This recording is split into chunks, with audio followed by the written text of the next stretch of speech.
ओम देवी प्रपन्नाति हरे प्रसीद प्रसीद मातर जगतोऽखिलस्य प्रसीद विश्वेश्वरी पाहि विश्वं त्वमेश्वरी देवी चराचरस्य शरणागत दीनार्थ परित्राण परायणे सर्वस्यार्ति हरे देवी नारायणी नमोस्तुते।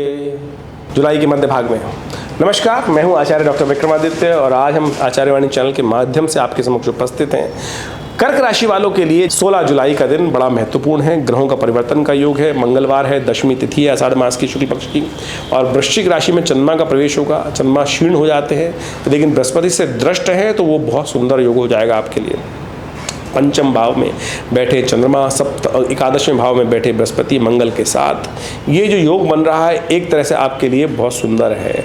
मंगल शक्ति दे रहे हैं चंद्रमा को, तो ऐसे में थोड़ी आवश्यकता आपको भी रहेगी अपने चंद्रमा को और ठीक करने के लिए थोड़ी मंगल को बढ़ाने का प्रयास करें। 2-3 दिन आपके आने वाले जो है वो अगर ये आप ये उपाय कर लें तो बहुत सुंदर हो सकता है। सुंदरकांड का पाठ कीजिए, हनुमान जी का स्तवन कीजिए, आप हनुमान जी को चोला चढ़ाइए। यदि नहीं कर पा रहे हैं तो हमने आश्रम पर ये सुंदर कार्यक्रम भी रखा है। इस दिन सुंदरकांड का पाठ रहेगा, हनुमान चालीसा का पाठ रहेगा, सवामनी का भोग रहेगा, उसमें भी आप सम्मिलित होकर कार्य कर सकते हैं। देखिए एक बात ध्यान रखिएगा, सूर्य जो बदल रहे हैं इस दिन कर्क राशि में जा रहे हैं, मंगलवार के दिन जा रहे हैं, और इससे साथ साथ मकर की जो संक्रांति है वो भी मंगलवार को ही योग बन रहा है। तो दोनों संक्रांतियाँ, मकर और आमने सामने की संक्रांति, दोनों बहनें जो है ये मंगलवार को पड़ने के कारण से विश्व में महंगाई अशांति का वातावरण बना रही हैं। ऐसे में आपके जीवन में शांति रहे इसलिए हनुमान जी कृपा प्राप्त करें। हनुमान जी से शांत कोई नहीं है, कैसे ही कोई उनको हिला ले डुला ले कुछ कर ले, लेकिन वो शांत रहते हैं, और शांत भाव से कोई उनका अपमान भी करने का प्रयास करते हैं तब भी वो शांत है। अतुलित बल के धाम है, तो ऐसे में हनुमान जी का सुंदर स्तवन करें। इस संसार में वो सदा विराजमान है, और जब भी आप राम कथा करेंगे, उनकी कथा करेंगे तो वो अवश्य आशीर्वाद देने आपको आएंगे। तो हमने जो विवेकानंद आश्रम में से सुंदरकांड का कार्यक्रम रखा है इसी चीज़ को समझते हुए रखा है। आप भी इसमें सम्मिलित होइए, कष्ट दूर होने के योग बनेंगे। आने वाले 2-3 दिन बहुत विशेष है। ये देखिए कैसे हमने योग बता दिया आपको, उसका लाभ लेने का आपको प्रयास करना चाहिए। 17 जुलाई बुधवार का अवसर, एकादशी तिथि, और बुधवार के दिन एकादशी तिथि पड़ी है और देवशयनी एकादशी पड़ी है। बहुत विशेष महत्व रखती है ये एकादशी। देवशयन, भगवान विष्णु शेष शैया पर विश्राम करने चले जाएंगे। भगवान शंकर के हाथ में समस्त सत्ता आ जाएगी। भोलेनाथ हैं, समस्त प्रकार के वरदान देने के लिए उनके पास शक्ति है, और बहुत सुंदर तरीके से बिना सोचे समझे हुए देवी देते हैं भक्त को प्रसन्न करने के लिए। तो आप भी उनको प्रसन्न करने का प्रयास कर सकते हैं। सावन आ रहा है, उससे बढ़िया वर्चस्व स्थापित करने कोई और चीज़ है नहीं, तो इसलिए ध्यान रखें। ऐसे में ग्रह नक्षत्र जो आपके लिए बहुत सुंदर बने हुए हैं, ऐसे में भगवान विष्णु की उपासना और कल्याण कर सकती है। इस दिन कहा जाता है कि भगवान विष्णु को पूर्ण स्नान कराकर, उनको पीले पुष्प अर्पित कर कर उनका चरणामृत ग्रहण करने से कहा जाता है समस्त आदि व्याधि दूर हो जाती हैं। तो इस तिथि में अवश्य उनको स्नान कराएं, फिर उनका चरणामृत ग्रहण करें। इस मंत्र का जप करते हुए अकाल मृत्यु हरणम सर्व व्याधि विनाशनम विष्णु पादोत्कम पित्वा पुनर्जन्म न विद्यते, इसको ध्यान रखते हुए करेंगे तो बहुत कल्याणकारी योग बनेंगे। ग्रह नक्षत्र आपके लिए बहुत सुंदर हैं गोचर के दृष्टिकोण से। अब मुझे नहीं पता आपकी राशि में कौन सी दशा चल रही है जन्मपत्री के हिसाब से, वो भी विशेष स्थापित कर लेंगे तो बहुत अच्छा रहेगा। 18 जुलाई की यदि हम बात करें तो उस दिन बृहस्पतिवार का अवसर, द्वादशी तिथि है, और ग्रह नक्षत्रों के दृष्टिकोण से आप अपनी ग्रहों को समझने का प्रयास कीजिए। ये सूर्य का परिवर्तन जो आपके लिए हुआ है ये थोड़ा सा अननेसेसरी का एंजाइटी बढ़ा रहा है। ग्रह बिल्कुल ठीक चल रहे हैं, लेकिन गुस्सा, एंजाइटी, जल्दबाजी सबको दूर परेशान कर सकती है। ऐसे मन को शांत करें, केले का पूजन करें, सूर्य को जल दें, गुरुजन का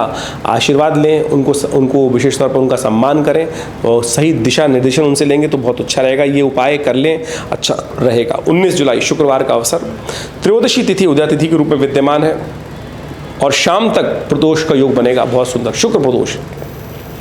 धनु राशि में चंद्रमा होने के कारण से बहुत सुंदर आपके लिए रास्ता बनता दिखाई दे रहा है। और बुध भी परिवर्तन की तरफ जा रहे हैं, जो सिंह राशि में प्रवेश करेंगे ये आपके लिए बहुत अच्छा रहेगा। आपकी चीज़ों को मैनेज करेंगे, धन को मैनेज करेंगे, बहुत सारी चीज़ों को ऑर्गेनाइज करने के सुंदर योग बन सकते हैं। ऐसे समय में सुंदर उपाय करने की ज़रूरत है। देखिए भगवान विष्णु शेष शैया पर विश्राम के लिए जा चुके हैं। शैया, संसार का वर्चस्व जो है, आधिपत्य जो है शिव के पास आ चुका है। तो ऐसे में शुक्र प्रदोष का योग बन रहा है। घी के द्वारा भगवान का अभिषेक करके, मक्खन के द्वारा भगवान का अभिषेक कर इस शुक्र प्रदोष का लाभ लीजिए, लक्ष्मी कृपा प्राप्त होगी। ग्रह नक्षत्र दिखा रहे हैं उसमें कल्याण के योग बनेंगे। और साथ साथ आप समझ लें, देखिए स्वास्थ्य के दृष्टिकोण से थोड़ा दिन भारी दिखाई देते हैं, इसलिए भी भगवान शिव का महामृत्युंजय मंत्र का जप करना जरूरी है, अन्यथा स्वास्थ्य के मामले में थोड़े खर्चे बढ़ सकते हैं। 20 जुलाई का अवसर, शनिवार का दिन, चतुर्दशी तिथि है और साथ साथ सत्यव्रत का योग है। ऐसे में भगवान विष्णु का सत्यव्रत कर कर समस्त संसार के कष्टों को दूर करने का योग बना सकते हैं। ग्रह नक्षत्र जिस प्रकार के हैं वो हमने आपको समझाया, उसको परिवर्तन करने के लिए सुंदर योग भी बताए, उनको समझें, आपके लिए कल्याण के योग बनेंगे। तो इस प्रकार से ज्योतिष जो है ना एक प्रत्यक्ष विज्ञान है और ज्योतिष के प्रत्यक्ष विज्ञान को हमें अपने जीवन में उतारने का प्रयास करना चाहिए। कई लोग हास्य परिहास के अंदर ज्योतिष का अनेक प्रकार से मजाक भी उड़ाने का प्रयास करते हैं।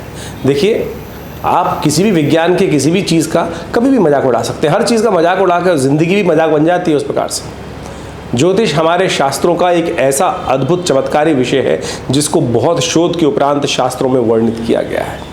भविष्य को दिखाता है, बताता है, समझाता है कि क्या कुछ ग्रहों का योग चल रहा है। तो इसको हमें देश काल परिस्थिति के अनुसार से समझते हुए उसका लाभ लेने का प्रयास करना चाहिए। ज्योतिष की काल गणनाएं जो है वो वास्तविक तौर पर जो हम आपको बता रहे हैं वो तो गोचर के दृष्टिकोण से आपके समक्ष रखने का प्रयास कर रहे हैं। ये आपके 12 राशियों में पूरे संसार को विभाजित करने का एक सुंदर तरीका है, लेकिन एक समझे संसार तो इतना बड़ा है, उनके जीवन में भी परिवर्तन बहुत क्षणिक परिवर्तन हो जाता है, हल छोटे छोटे परिवर्तन से। लेकिन हमने विभाजित 12 कैटेगरी में किया और उन कैटेगरीज को सब डिवाइड करने के लिए आपकी अपनी जन्मपत्री है। और जब ज्योतिष विज्ञान के किसी ज्ञानी के पास जाया जाता है तो वो गोचर को आपकी प्रत्यक्ष जन्मपत्री पर डालकर उसका प्रत्यक्ष अनुभव को देखने का प्रयास करता है। तो उसी प्रकार से आप सबको भी इस ज्योतिष विज्ञान के शास्त्र को समझने का प्रयास करना चाहिए। नहीं तो पता है क्या होता है, कई बार हमारे पास बहुत सारे लोग आते हैं और देखते हैं कि महाराज पहले आ जाते तो ये दृष्टि पता चल जाती, कुछ ग्रहों का योग है और बहुत सारे नुकसान से बच सकते थे। यही प्रभाव है, वास्तविक तौर पर समझ लें। अभी कुछ दिन पहले हमारे पास एक व्यक्ति जन्मपत्री दिखाने के लिए आए, उनके घर में कोई घटना घटी और उन्होंने पहले नहीं दिखाई थी। जब उनकी वो घटना घटने के बाद जन्मपत्री दिखाने आए तो उनकी तमाम घर के लोगों में, उनके बच्चों की, उनकी पत्नी की कुंडली में ऐसा योग था कि वो सब के सब पिता के लिए भारी थे। और उन तीनों मतलब दोनों लड़के और स्त्री की कुंडली में इस प्रकार का योग था कि वो पति के लिए भारी है और कुछ दिन पहले पति का जीवन समाप्त हो गया। यदि ये पहले पता चल जाए कि इनके ग्रह भारी हैं तो उसका निवारण करने का रास्ता बनाया जा सकता है। तो इस बात को हमें समझना चाहिए। तो आप भी ज्योतिष को प्रत्यक्ष रूप से समझने का प्रयास करें। और हमने विवेकानंद योगाश्रम के माध्यम से भारतीय ज्योतिष को बहुत गहन अध्ययन करके, चिंतन करके, अपने पिता आचार्य श्री केशव देव जी महाराज के सानिध्य में रहकर बाल्यकाल से ही ज्योतिष का बहुत विचार सीखा, समझा। और आज भी मैं कहता हूँ मैं ज्योतिष का कोई बहुत बड़ा प्रकांड आचार्य नहीं, एक बालक ही हूँ, एक छात्र ही हूँ जो उसको समझने का प्रयास करता हूँ। नित्य प्रति कुछ नई बातें अवश्य ज्ञान में आती हैं और समझ में आती हैं। प्रेडिक्शंस को समझने का प्रयास किया जाता है और हर रोज़ कुछ ना कुछ इंप्रूवमेंट प्रेडिक्शंस में अवश्य जीवन में कालांतर में हर एक क्या आता है। तो आप भी ज्योतिष को प्रत्यक्ष अपने ग्रहों को सिद्धांतिक तौर पर समझने का प्रयास करना चाहिए। भारतीय संस्कृति में ज्योतिष विज्ञान के हजारों आचार्य हुए और उन्होंने अपने अपने ग्रंथों की रचना करी और उन ग्रंथों के माध्यम से जितने भी शोध ग्रंथ हैं, जैसे जैसे आप स्वयं उसका अध्ययन कर सकते हैं और जैसे अध्ययन करेंगे आपको आश्चर्य होगा कि कैसे उस चीज़ का वर्णन किया गया। जैमिन, पाराशर, ये ऐसे ऐसे ज्योतिष के ग्रंथ हैं कि उन्होंने एक एक सूत्र में ज्योतिष की ऐसी गणनाएं लिखी हैं और जो जब कुंडली पर देखते हैं तो ऐसा प्रत्यक्ष निकलता है कि कैसे उस व्यक्ति ने उस जन्मपत्री के बारे में, उस जन्म जातक के संबंध में शोध करके लाखों साल, हजारों साल पहले वर्णित कर दिया था। तो आप भी उसका लाभ लें और ज्योतिष को हास परिहास में न उड़ाएं। और हमने विवेकानंद योगाश्रम के माध्यम से इन सब चीज़ों को अच्छे से आपके समक्ष प्रकाशित भी करने का प्रयास किया। आश्रम की तरफ से जो पुस्तकें प्रकाशित हैं, जो ज्योतिष के विभिन्न उपचार के माध्यम से, मंत्र विज्ञान के माध्यम से, योग विज्ञान के, यज्ञ विज्ञान के लिए जो समय समय पर आश्रम पर शोध चलता रहता है। हमारे आश्रम पर नित्य निवारण, देखिए ज्योतिष के दो भाग हैं, एक कारण, एक निवारण।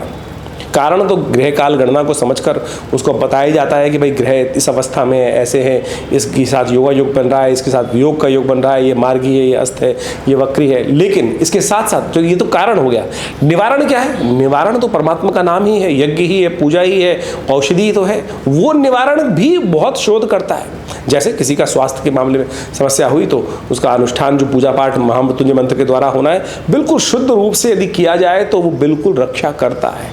एक नहीं, हजारों लोगों पर हमने उसका अनुभव देखा। शनि का प्रभाव चल रहा है, शनि के मंत्र का, शनि के स्तोत्र का यदि नित्य प्रति जप किया जाए, करवाया जाए, योगी ब्राह्मणों के द्वारा करवाया जाए, तो हमने देखा प्रत्यक्ष रूप से उसके नेगेटिव प्रभाव को हम शून्य कर सकते हैं और शुभ प्रभाव को बढ़ाने का कार्य कर सकते हैं। ये मंत्र बिल्कुल प्रत्यक्ष है। यज्ञ इसलिए हमारे आश्रम पे हमने व्यवस्था बनाई कि 8 घंटे नित्य प्रति पिताजी के ज़माने से चलता है और आज भी उस व्यवस्था को हम सुंदर रूप से चलाने का प्रयास कर रहे हैं। जमुना पार्क खुरेजी विवेकानंद योगाश्रम लक्ष्मी नगर में ये स्थित जो है, यहाँ पर नित्य प्रति आज भी 8 घंटे यज्ञ होता है। हर रविवार को आप उस यज्ञ में स्वयं भाग लेने के लिए उपस्थित हो सकते हैं। माँ भगवती के सानिध्य में अभी आने वाले समय में जो उत्सव आते हैं समय समय पर, जैसे इन दिनों विशेष तौर पर गुप्त नवरात्रि चल रही है तो नित्यपति उन दुर्गा सप्तशती का पाठ चल ही रहा है, यज्ञ चल रहा है, उसमें बहुत सारे लोग सम्मिलित हो रहे हैं, अपने नाम से भी यज्ञ करवाने के लिए भाग ले रहे हैं। अभी 23 तारीख से विशेष तौर पर सावन आरंभ हो जाएगा और सावन का एक विशेष कार्यक्रम आश्रम पे रहता है कि पूरे 30 दिन तक रुद्राभिषेक भगवान से अपनी मनोकामना उन जलाभिषेक कर कर उनके सामने रखी जाती है। और भगवान शंकर का बड़ा विशाल श्री विग्रह है, जैसे सौराष्ट्र में स्वयं भगवान शंकर का बड़ा शिव विराजमान है, उसी प्रकार से आचार्य श्री केशव देव जी के सानिध्य में प्रतिष्ठित कर कर उनको यहाँ प्रतिष्ठा बनाई गई और बिल्कुल सुंदर तरीके से नित्य प्रति उनका रुद्राभिषेक चलता है। और ऐसे में विशेष तौर पर जो अभी सावन का महीना आएगा, पूरे 30 दिन तक विशाल रुद्राभिषेक सब लोग सम्मिलित तौर पर दूध से, जल से, दही से, इच्छु रस से, विजया रस से, इन सब से भगवान का सुंदर अभिषेक मनोकामनाओं की सिद्धि करने के लिए बहुत अद्भुत। जैसा हम महामृत्युंजय मंत्र के बारे में कह रहे थे, स्वास्थ्य की कोई समस्या हो, महामृत्युंजय मंत्र का जप करते हुए भगवान का अभिषेक सुंदर रूप से दूध से किया जाए तो अद्भुत रूप से लाभ के योग बनते हैं। एक केस हमारे पास बहुत वर्षपूर्ण आया, मुझे अभी भी याद है, बाल्यकाल के अंदर तो बहुत सीरियस केस था और वो पिताजी के पास आए, उनका ऑपरेशन होना था। पिताजी ने कहा, भाई इतनी जल्दी तुम ऑपरेशन के लिए जा रहे हो तो ऐसा नहीं कर सकते, तुम कम से कम एक संकल्प कर लो। माँ भगवती के सामने उनका संकल्प कराया और कहा, चिंता मत करो, तुम जाओ। और जो बिल्कुल असंभव भाव लग रहा था वो महामृत्युंजय का यज्ञ अनुष्ठान शुरू करवा के चले गए। आप समझें कि जो चमत्कार हुआ, जो डॉक्टर हाथ लगा के राजी नहीं था उस केस के अंदर, वो भगवान की कृपा से शांति से वो कार्य हुआ, ऑपरेशन भी हुआ और सब प्रकार से पेशेंट ठीक भी हुआ। तो ये विश्वास को भी जगाता है, परमात्मा की कृपा को भी प्राप्त कराता है। तो मंत्र बिल्कुल अद्भुत है, शास्त्र में वर्णित जो प्रयोग हैं बिल्कुल वर्णित, बिल्कुल शुद्ध रूप से हैं। तो आप उन सबको अपने जीवन में स्थान देने का प्रयास करें। हमारे आश्रम पे जो ये विभिन्न कार्यक्रम चलते हैं उन समय समय पर हम आपको अवगत भी कराने का प्रयास करते हैं और उन सब का सानिध्य लेकर भगवती कृपा से आप सुंदर रूप से इन सब मंत्र अनुष्ठानों का, यज्ञ का लाभ ले सकते हैं। आश्रम पे प्रतिष्ठित जो एक भगवती दुर्गा की श्री विग्रह है, जिसके बारे में हमने आपको कई बार अवगत कराया है, उनका भी दर्शन करिए। हर रविवार को बड़ा कार्यक्रम होता ही है और इन दिनों गुप्त नवरात्रि का भी कार्यक्रम जो चल रहा है, 14 तारीख को पूर्णाहुति के साथ समाप्त होकर फिर आगे और भी बहुत सारे कार्यक्रम किए जाएंगे। उन सब में भी आप भाग लेकर सुंदर तरीके से लाभ ले सकते हैं। तो अवश्य आश्रम में इन चल रहे कार्यक्रमों में सम्मिलित हों, कृपा होगी, कल्याण होगा और दुख भी दूर होंगे।